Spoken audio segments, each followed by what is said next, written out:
के मऊ से, जहां खैराबाद में बसपा सुप्रीमो मायावती का होने जा रहा है आगमन। खबर के बारे में विस्तार जानेंगे, उससे पहले लेंगे एक छोटा सा ब्रेक के बाद जल्द हाजिर होंगे।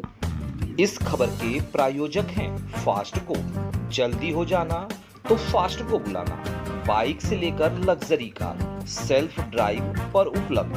ग्रुप ट्रेवल के लिए लग्जरी बस भी उपलब्ध।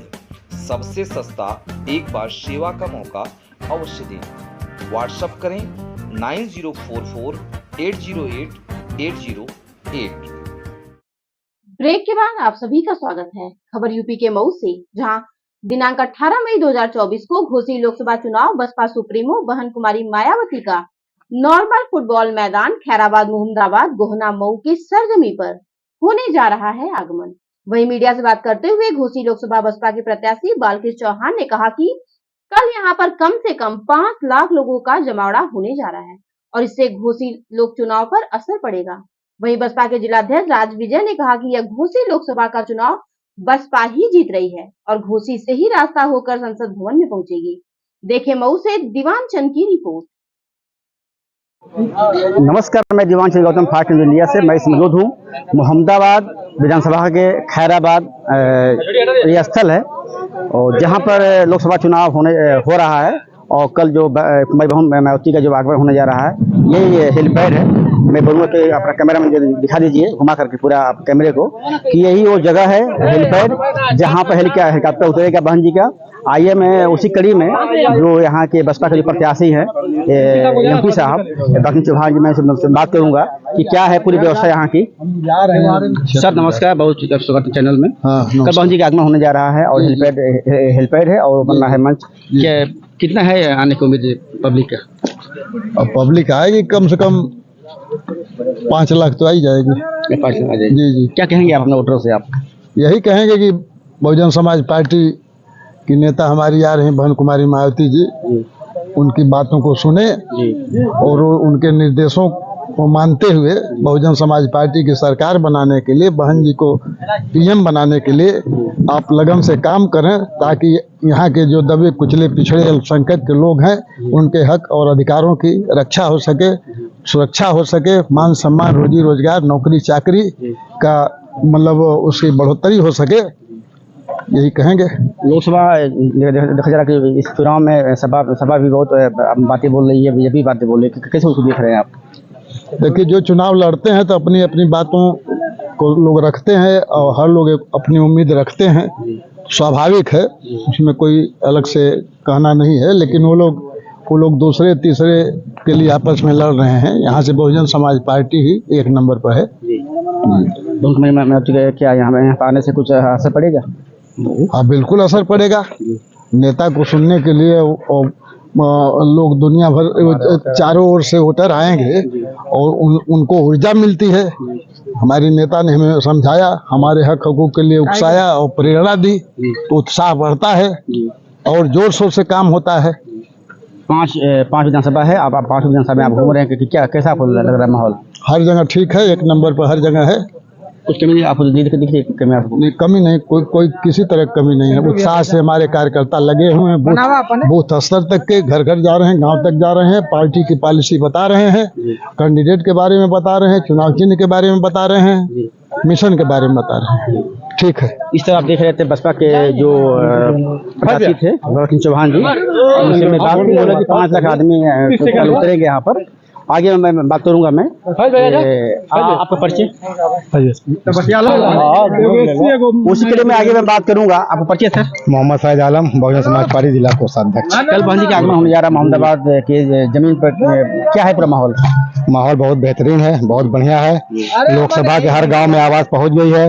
ये बहन जी का आगमन होने जा रहा है, कल लाखों की भीड़ इकट्ठा होगी।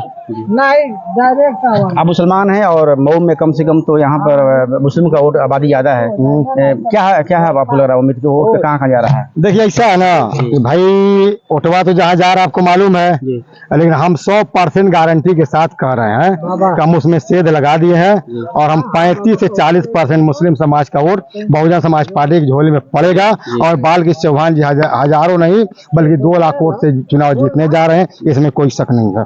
जिसको हम हम लोग उखाड़ के फेंके थे बहुत पहले। यही बाल के चौहाने न थे, जब 1999 में चुनाव हुआ था तो उसको हमने उखाड़ करके फेंक दिया था। फिर वही लोग आ गए हैं तो 2024 में उखाड़ करके फेंक देंगे। अब कभी पनपने भी नहीं देंगे घोसी में, और बाल के चौहान ही चुनाव जीतेंगे सबके आशीर्वाद से। एक शायरी के माध्यम से जरा हम हमारे जो दर्शक बता दीजिए कैसा शायरी के माध्यम से। क्या शेर का कहे शायरी बहुत अच्छा आप शायरी भी बोलते हैं। अब शेर तो यही कहेंगे कि हम वक्त के मुजरिम को इस तरह सजा देंगे, हम अनमोल बटन अपनी हाथी पर दबा देंगे। कमजोर न समझो तुम, कमजोर न समझो तुम, बाजुओं में कुव्वत है, हम कसरे जुल्मत की दीवार हिला देंगे, दीवार हिला देंगे। इसी कड़ी में आगे बात करूंगा कि बसपा के जो अध्यक्ष है विजय जी, सर कल कैसी व्यवस्था रहेगी? देखिए, कल दिनांक 19/5/2024 को 11 बजे बहुजन समाज पार्टी की राष्ट्रीय अध्यक्ष पूर्व मुख्यमंत्री उत्तर प्रदेश आदरणीय सुश्री बहन कुमारी मायावती जी का एक विशाल चुनावी जनसभा को संबोधित करेंगे, जो नार्मल का मैदान है खैराबाद में, वहाँ पे एक चुनावी जनसभा को संबोधित करेंगे। सपा से भी हमारी बात होती है प्रतिदिन, या उससे ही बात होती है बीजेपी से, लेकिन बसपा का कोई नाम लेता है क्या? मतलब डर है क्या कहीं से?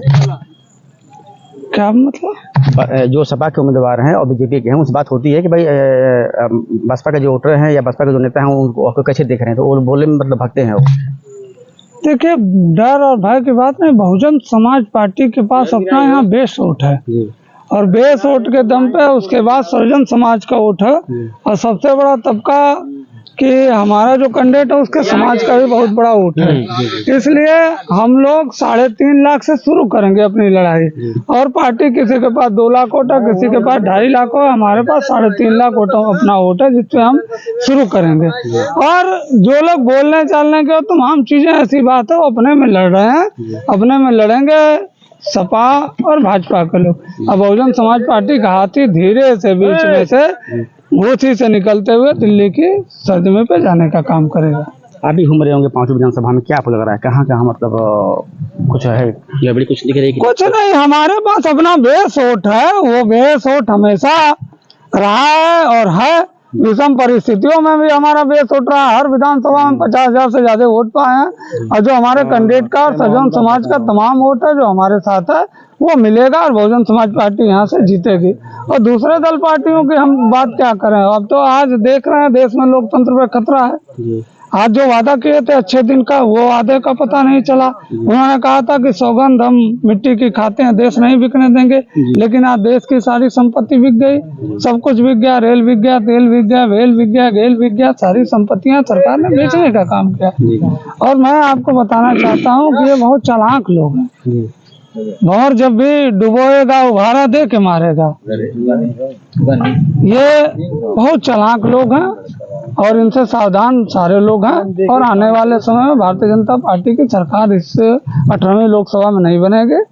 इस बार जो है हम लोग ऐसी मेजॉरिटी में आएंगे कि बहुजन समाज पार्टी के बिना किसी की सरकार नहीं बनेगी। पेपर जो लीक होता है क्या क्या असर पड़ेगा बीजेपी पे? देखिए, उत्तर प्रदेश ही नहीं देश में जो तमाम परीक्षाएं हो रही हैं वो एक भी परीक्षा इनकी सही से नहीं हो गई। देश की सबसे बड़ी परीक्षा नीट भी कहीं ना कहीं से जो पेपर लीक आउट हुए हैं, ये बहुत बड़ा सरकार की नाकामी है, इसको कहा जाएगा। इतना बड़ा पेपर लीक हो गया, तमाम उत्तर प्रदेश की जो भर्तियां निकली हैं सारी लीक हो जा रही हैं। अब सरकार हर चीज में नाकाम है, फेलुअर सरकार है, और इस सरकार को जाना तय है। वो तो कह रहे हैं कि मैं घर में गैस सिलेंडर दिया हूँ, शौचालय बना दिया हूँ। ये आपकी बात सही है कि उन्होंने घर घर सिलेंडर दिया, लेकिन जिस सिलेंडर को उन्होंने दिया जिसका दाम 400 रुपया था, उस सिलेंडर को उन्होंने 1100 करके दिया। और ये भारतीय जनता पार्टी की नाकामी है कि 400 को 1100 में दे रहे हैं, और 5 किलो राशन जो 13 रुपया उसका दाम है, उस दाम को आप बता रहे हैं कि 5 किलो राशन दे रहे हैं, लेकिन ये क्यों नहीं बता रहे हैं कि हम 400 का सिलेंडर 1100 में दे रहे हैं। इस बात को भी तो बताना चाहिए लोगों के बीच में कि 13 रुपया तो फ्री दे रहे हैं, लेकिन 600 रुपया सिलेंडर में ले रहे हैं। एक महीना में 13 रुपया खाएंगे और 600 सिलेंडर का दाम ज्यादा देंगे। ये सरकार की नाकामी है। नाकामी छुपाने के लिए इनके पास कोई मुद्दे नहीं है, इनके पास सिर्फ हिंदू मुसलमान, भारत पाकिस्तान धर्म की राजनीति करने वाले लोग हैं। इनके पास जनहित के कोई मुद्दे नहीं। आज देश में लोकतंत्र खतरा है। लोकतंत्र पे खतरा मंडरा रहा है। इस लोकतंत्र को बचाने के लिए सारे लोग भारतीय जनता पार्टी के खिलाफ लामबंद हो गए हैं और इस बार बिना बहुजन समाज पार्टी के सेंट्रल में किसी की सरकार नहीं बनेगी। आप जिले के आप अध्यक्ष बसपा के हैं और सुनने में भी आ रहा है कि जो बसपा के जो पूर्व जो एमपी थे अतुल्ला जी, वो कहीं के बीजेपी में जा रहे हैं क्या? ऐसा कुछ नहीं, अभी अतुल्ला बहुजन समाज पार्टी में है और यहाँ से निवर्तमान एमपी प्रेजेंट टाइम में एमपी है, वो बहुजन समाज पार्टी में है। और आप देखे होंगे उनके तमाम प्रतिनिधि हैं या वो चल रहे हैं। अब जाना किसको कब जाना वो तो अलग की बात है, लेकिन वो इस समय बहुजन समाज पार्टी में है और यही मैं कहना चाहता हूँ और कहीं जाने वाले नहीं है।